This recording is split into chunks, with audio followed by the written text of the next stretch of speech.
Benoît, bonjour. Bonjour Fred. Tu vas nous parler de fusion de couleurs qui fusent. En effet, donc les couleurs qui fusent, à l'acrylique, on est dans une pâte, on Ouais. est dans une structure, Ouais. donc on a du mal à ce que ces couleurs fusionnent. Si on l'appauvrit avec de l'eau, c'est pas parfait. Ouais. On a vu qu'on pouvait jouer avec des médiums, qu'on pouvait jouer avec des fluides, mais Mais. Liquitex a pensé à ça et ils ont sorti deux nouveaux produits. Vraiment deux produits idéaux, de la couleur à l'état pur et qui va pouvoir très bien fuser. Avec les encres et avec les sprays. Encre acrylique. Et Encre spray acrylique. acrylique. Les Ink de chez Liquitex, Ouais. Spray Paint de chez Liquitex et là, propulsion à alcool, juste de la résine acrylique et de la couleur. Allez vite, montre-nous ça. C'est parti. Alors Benoît, tu nous emmènes où là? On est toujours dans l'acrylique. Alors, on est toujours dans l'acrylique, donc on a vu que cet acrylique, c'était vraiment une pâte, quelque chose d'onctueux, hein. Ouais. Vraiment cette résine qui est arrivée là dans les années 80 et qui a cherché un petit peu à copier l'huile avec le Beaux-Arts, donc cette pâte onctueuse. Et puis, Liquitex, il y a quelques années, s'est positionné complètement à l'encontre de cette pâte, est venu garder la couleur, l'intensité de la couleur, et a décliné deux produits beaucoup plus liquides, qui vont être les encres, les Ink, Liquitex Ink, et puis les sprays, Liquitex Spray. Alors on va voir, alors le spray on pense tout de suite street art, etc. Bah oui, et bien oui. on va voir que ça peut être complètement autrement. Ouais, c'est Hein. très bien. On va vous le démontrer. D'accord. Et puis là on va aller vers quelque chose de très liquide pour s'apercevoir de la puissance du pigment. Tout en restant purement dans l'univers de l'acrylique. Ça c'est important quand même. Oui, Ça, parce qu'on va avoir des rendus qui vont être à la limite de l'aquarelle, mais là, pas de problème, on va pouvoir repeindre par-dessus, l'utiliser sur Ouais. sa toile, faire en sous-couche, alors qu'à l'aquarelle, malheureusement, une toile et de l'aquarelle, c'est pas compatible. Ouais, ouais. Ok, c'est parti. Vas-y. Démonstration. On va justement, pour avoir une très belle fusion de ces couleurs, comme à l'aquarelle, hein, mouiller son support.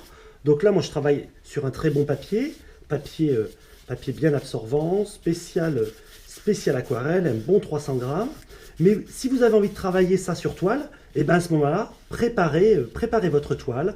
Vous avez le médium, le gesso pour préparer votre toile chez Liquitex. Hein. Tout ce qui va vous servir à préparer vos toiles chez Liquitex aura la lettre S. Hein. C'est facile à retenir. Démonstration sur la couleur. Donc je vais commencer par l'encre. Mon support a été mouillé et je vais venir disposer quelques gouttes. Et là, on s'aperçoit de la puissance de la couleur. Cette couleur qui fusionne dans le mouillé. Les zones de papier sec empêcheront bien sûr la diffusion de votre couleur. On va pouvoir superposer et jouer ici avec les encres blanches qui vont être un peu plus épaisses, un peu moins fluides. Ici avec nos jaunes. Et petit à petit, nos fusions, nos superpositions de couleurs, nos pigments qui se superposent, qui se repoussent. Bien sûr, ces encres applicables sur papier mouillé. On va pouvoir revenir avec son eau, modifier ses textures, jouer les pulvérisations, les accidents, les projections.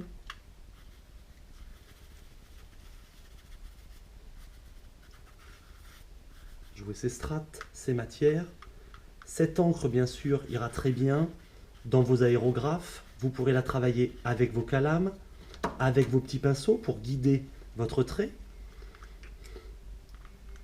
Remettre des encres beaucoup plus denses. Travailler les graphismes.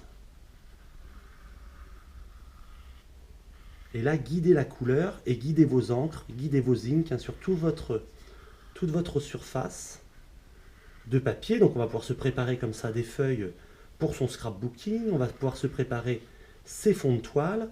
On est dans de l'acrylique. Un rendu, on va dire, aquarelle, mais avec de l'acrylique. Donc là, voilà ces petits effets qu'on peut obtenir avec nos encres. Cette encre que vous utilisez avec vos pinceaux, que vous utilisez en pulvérisation, avec vos calames, avec vos aérographes, hein, vraiment toutes les techniques d'application de vos fluides. On va faire la même chose maintenant avec nos sprays. Donc on va avoir le même produit. Ce même produit, dans le spray, a été mélangé avec de l'alcool. Et on va voir justement cette pulvérisation à alcool qui n'est plus du tout toxique. Hein, donc là, on fait ça sans masque. Si on fait des grandes surfaces, bien sûr, on va plutôt travailler dans une pièce aérée, ni plus ni moins pour ne pas inhaler les particules de peinture. Mais là, plus d'histoire de toxicité du produit. D'ailleurs, hein, la petite croix de Saint-André Derrière a disparu, il y a simplement la petite flamme pour l'alcool. Donc on va mouiller son papier. Et sur ce papier mouillé, on va venir maintenant diffuser nos couleurs en pression très fine. Et on voit là le pigment qui se fusionne à notre eau. Les petits accidents entre le pigment, la réaction entre nos résines acryliques, notre alcool et l'eau de notre papier. Donc des gouttelettes beaucoup plus fragmentées. Je pulvérise une autre couleur. Bien agiter votre bombe. Dans la bombe, nous avons la peinture, nous avons la résine acrylique et ensuite le gaz qui vient faire une pression pour que cet acrylique sorte. Donc bien mélanger sa bombe avant de faire sa première pression. Sinon, vous risquez de boucher votre caps.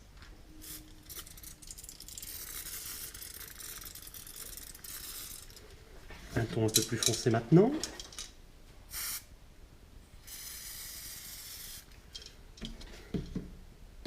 Et je vais pouvoir jouer maintenant avec l'eau, entraîner mes taches de couleur, les conserver, les fusionner, les superposer.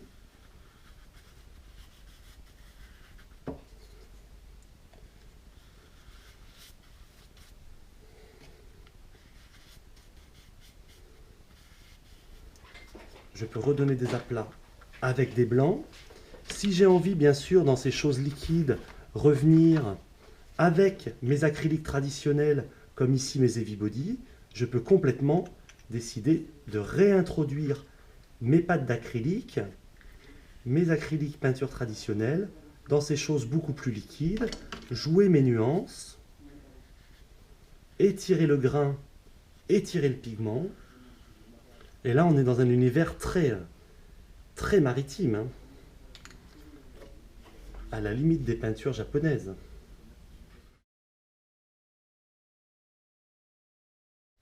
Voilà, quelques pulvérisations de bleu un tout petit peu plus denses.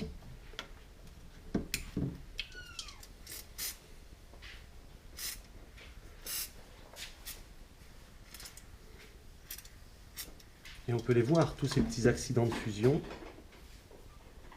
et ce pigment qui se diffuse. Donc là, vraiment la richesse du pigment dans ces aérosols, simplement propulsion à alcool et plus aucun toxique dans ces bombes. Ces bombes, c'est aussi un moyen de faire des fonds, comme on l'a vu ici, des fonds que vous pouvez marbrer, mais aussi pour faire des dégradés très subtils. Je vais vous faire une démonstration maintenant de pulvérisation sur toile pour préparer vos fonds. L'avantage de préparer les fonds avec les spray paint de chez Liquitex, c'est d'avoir zéro épaisseur, aucune trace de votre outil. Une peinture qui va se lisser complètement et qui va respecter le grain de votre support. Donc une toile à gros grain va conserver son grain. La pâte d'acrylique ne viendra pas boucher le grain, puisque là nous avons simplement la couleur sans aucun épaississant. Je prends ma toile et je vais pulvériser ma couleur.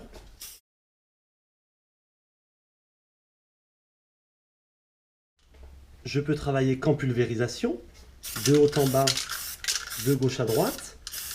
Je peux décider aussi de réintroduire de la couleur, comme ici mes blancs, en tube, ou sinon avec un autre spray. Et je vais pouvoir nuancer sur la surface de ma toile mon acrylique traditionnel avec mes sprays. Et je vais descendre progressivement dans le spray que je viens d'appliquer pour faire mon effet de dégradé.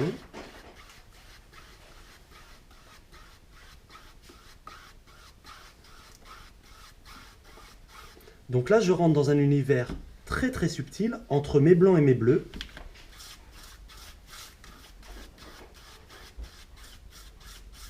Et je vais pouvoir travailler tout mon dégradé. Et l'avantage, là, c'est que je n'ai aucune épaisseur. J'ai que de la couleur.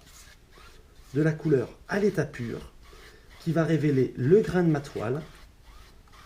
Donc là, j'ai une toile lisse, donc je vais avoir un fondu très subtil dans mon dégradé. Si j'avais fait un fond préalablement avec un gel structuré, Un gel sable, ça me permettrait de travailler le grain et de pouvoir peindre dans le fond du grain. Hein, c'est toujours délicat, lorsqu'on a mis du relief à une toile, de peindre complètement sa toile. La peinture n'accroche pas partout, ne va pas dans tous les trous. Hein, alors que là, je vais pouvoir vraiment appliquer la couleur, puisqu'elle est par pulvérisation, dans tous mes reliefs. Vous voyez, le fait d'avoir ce spray, on peut travailler beaucoup plus longuement. Pas d'histoire de séchage. Je peux lisser la couleur autant de temps que je souhaite. Voilà, comment obtenir un fond d'un dégradé de mes bleus vers mes blancs en ayant mixé un spray paint et une peinture classique. Mais vous pouvez aussi décider d'avoir votre fond monochrome en utilisant votre spray seulement. L'avantage de ce fond-là, c'est que nous n'avons aucune épaisseur, donc vous pourrez superposer vos autres motifs sans avoir la trace de l'outil ou la trace du pinceau qui va aller à l'encontre du motif que vous placerez sur cette toile. Bon, ça donne envie de se lancer tout de suite avec ces... Waouh, tous ces mélanges de couleurs un peu naturels, oui, libres. Libre, voilà. Libre et libre. Et choses qu'on connaissait avec la peinture sur soie, choses qu'on connaissait J'adore, ouais. avec l'aquarelle. Et là, le problème, c'est que tout ça, ça se fixe pas sur toile. Alors que là, avec nos inks de chez Liquitex, on s'aperçoit vraiment de ces jeux de fusion, de pigments qui fusionnent les uns dans les autres. Avec le spray, on va aller un peu plus vers le projeté, vers l'accident, vers le crachotis, selon comment on va activer son caps et puis jouer comme ça sur les mélanges. Diffuseur le caps. Oui, et on s'est vraiment aperçu que justement, cette couleur qu'on pouvait diffuser sur toile, pouvait nous permettre des travaux de fond exceptionnels. Et donc, il faut vraiment insister sur ce point, Benoît. Avec les bombes, ok, on peut travailler tout ça, mais faire des fonds de manière incroyable, on prépare ses toiles hyper rapidement. En effet, parce qu'on s'aperçoit que tout compte fait, en jouant la fusion, on va jouer dans l'eau, on va jouer les fusions de couleurs, mais là, en pulvérisant sur le fond de sa toile, on va avoir quelque chose de très lisse, une peinture sans aucune épaisseur. On va pouvoir mixer ces peintures en tube à ces sprays, et là, le grain de la toile est complètement respecté. Donc on a le travail original là sur la toile, avec un fond, et puis la rapidité. La rapidité. De se badigeonner, vous savez ça, de badigeonner au spalter, il est l'épaisseur, je tire pas et tout. Et puis on a un côté un peu mat aussi dans ce spray, et donc là qui permet une très bonne accroche. Donc même pour nos peintres à l'huile, qui ont besoin de se préparer un fond à l'acrylique, dans la règle gras sur maigre, aucun problème. Le spray paint sur le fond de la toile, et on attaque son travail à l'acrylique ou son travail à l'huile, comme on le souhaite par la suite. Super, merci beaucoup, merci pour ce tuyau, super important. Merci à vous maintenant, à bientôt.